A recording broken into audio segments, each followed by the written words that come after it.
Halo Sobat Sehat, di era modern ini, pengobatan herbal medicine atau obat tradisional alami semakin diminati.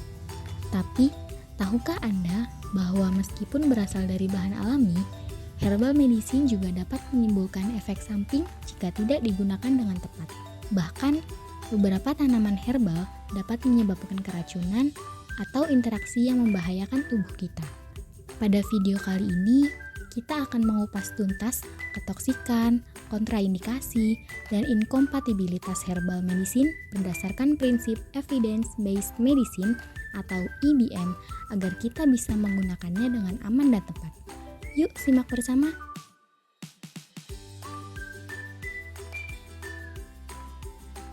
Herbal medicine adalah obat yang berasal dari tumbuhan dan telah digunakan oleh manusia sejak ribuan tahun lalu. Namun, seiring kemajuan ilmu kedokteran, penggunaan herbal medicine harus didasarkan pada bukti ilmiah yang kuat, yaitu evidence-based medicine atau EBM. EBM adalah pendekatan medis yang mengutamakan bukti penelitian klinis yang valid dan terpercaya dalam menentukan pilihan terapi termasuk herbal medicine. Tujuan utama EBM adalah memastikan bahwa terapi yang diberikan aman, efektif, dan sesuai dengan kondisi pasien.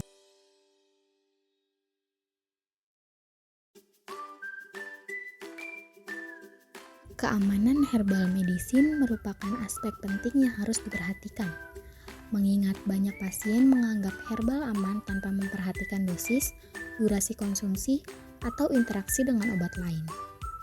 Oleh karena itu, evaluasi ketoksikan, kontraindikasi, dan inkompatibilitas berdasarkan data EBM sangat dibutuhkan untuk mencegah risiko kesehatan.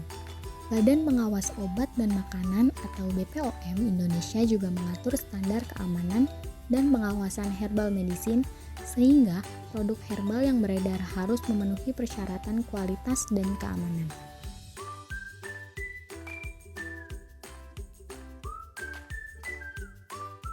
Ketoksikan atau keracunan adalah efek berbahaya yang muncul ketika tubuh terkena zat toksik baik dari obat sintetis maupun herbal.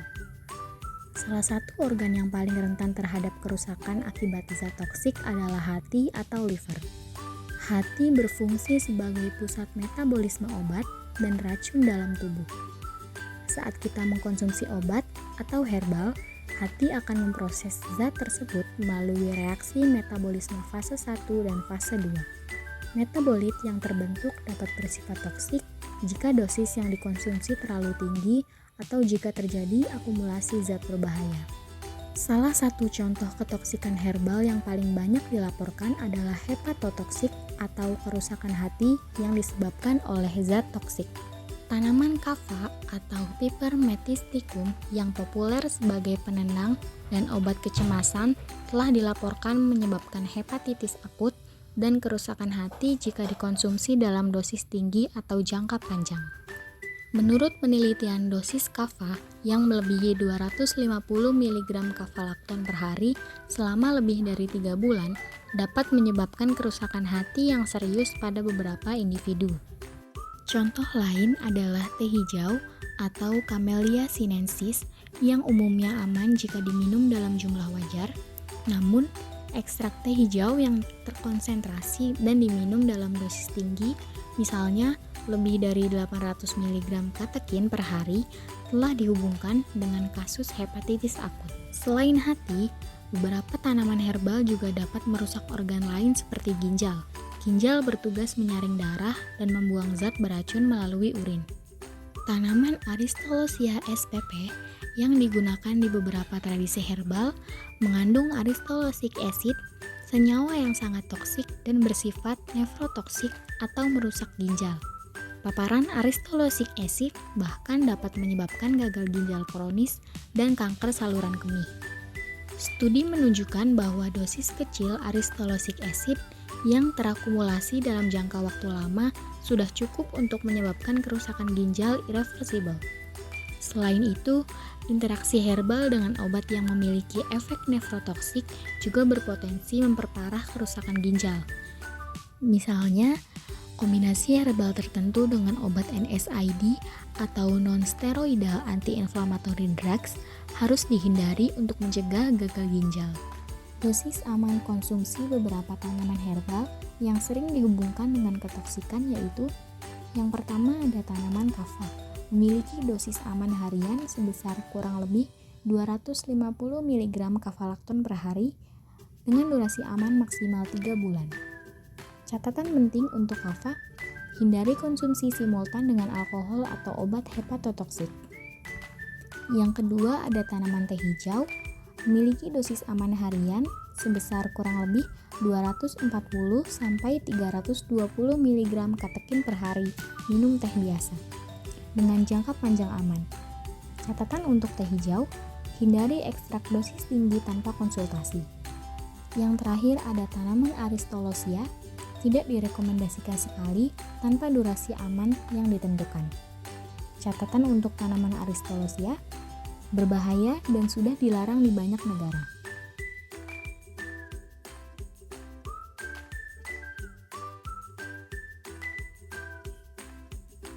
Kontraindikasi adalah kondisi di mana penggunaan herbal medicine tidak dianjurkan karena dapat memperburuk penyakit atau menimbulkan efek samping serius. Contohnya, ginseng atau Panax ginseng yang populer untuk meningkatkan energi dan imunitas sebaiknya dihindari oleh penderita hipertensi. Ginseng dapat meningkatkan tekanan darah melalui stimulasi sistem saraf simpatik. Selain itu, Saint John's wort atau Hypericum performatum yang digunakan sebagai antidepresan herbal dapat berinteraksi dengan berbagai obat seperti antidepresan sintetis dan kontrasepsi oral, sehingga mengurangi efektivitas obat-obatan tersebut. Licorice atau Glycyrrhiza glabra atau akar manis dapat menyebabkan retensi natrium dan hipokalemia atau kalium rendah yang berbahaya bagi penderita penyakit jantung dan hipertensi. Memahami kontraindikasi sangat penting untuk menghindari komplikasi serius.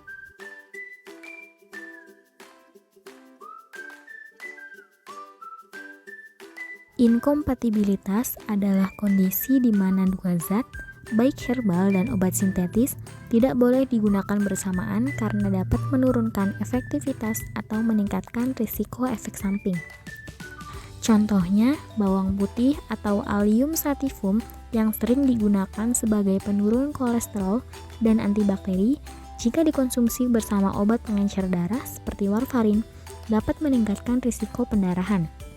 Yang kedua, ada jahe atau Zingiber officinal yang juga dapat menurunkan kadar gula darah jika diminum bersama obat diabetes dapat menyebabkan hipoglikemia yang berbahaya. Yang ketiga, ada teh hijau. Bila dikonsumsi bersama obat beta blocker, dapat mengurangi efektivitas obat tersebut sehingga tekanan darah sulit dikontrol.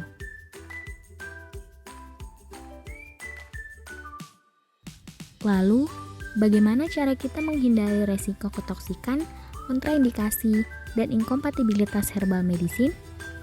Beberapa langkah penting yang bisa dilakukan yaitu: yang pertama, selalu konsultasikan dengan tenaga medis atau apoteker sebelum mengonsumsi herbal bersama obat sintetis. Yang kedua, gunakan dosis yang dianjurkan oleh ahli herbal atau dokter, jangan melebihi dosis yang direkomendasikan. Yang ketiga, hindari konsumsi herbal dalam jangka waktu yang terlalu lama tanpa pengawasan medis. Yang keempat, pelajari dan pahami interaksi antara herbal dan obat berdasarkan penelitian IBM. Dan yang kelima, gunakan produk herbal yang sudah terdaftar dan diawasi oleh BPOM untuk menjamin kualitas dan keamanannya.